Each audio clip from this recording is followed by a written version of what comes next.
हे राधे, आप एक उत्तम व्यक्ति हैं। आपने जिसे धर्म माना कभी उस धर्म का उल्लंघन नहीं किया, तो फिर आप दुर्योधन जैसे अधर्मी के शिविर में क्या कर रहे हैं? आप तो धर्म की एक एक परत का ज्ञान रखते हैं अंगज।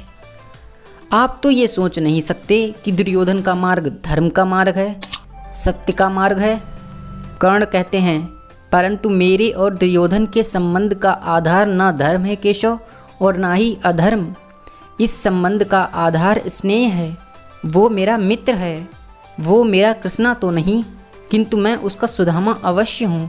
क्षत्रियों के समाज ने मुझे केवल इसलिए स्वीकार नहीं किया कि मैं एक सूद पुत्र हूँ, परंतु दुर्योधन ही एक अकेला क्षत्रिय है जिसने कभी भी मेरे और उसके बीच इस विशेषण की दूरी नहीं रखी।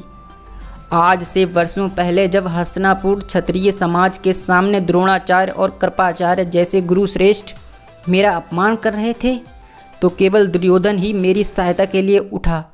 उसने मुझे अंग का राजा बनाकर मुझे ये अधिकार दिलवाया कि मैं उस अभिमानी कुंती पुत्र अर्जुन को ललकार सकूं। और यही कारण है देवकी नंदन, जब भी उसका मुझको कोई दोष दिखाई देने लगता है तो मैं अपनी आंखें मूंद लेता हूँ। इस संसार में केवल दो ही ऐसे प्राणी हैं जिससे मैं प्रेम करता हूँ, दुर्योधन और वो देवी जिसने मुझे जन्म तो नहीं दिया, परंतु वह मेरे लिए उस माता से भी अधिक महत्वपूर्ण है जिसने मुझे जन्म तो दिया, परंतु जन्म देते ही त्याग भी दिया।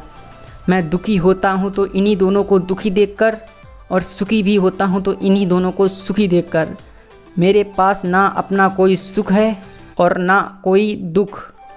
मुझे स्वयं अपने जीवन से कोई लगाव नहीं है, किंतु जब तक मैं जीवित रहूँगा मेरे हृदय में इन दोनों के अतिरिक्त किसी और के लिए कोई स्थान नहीं बन सकता।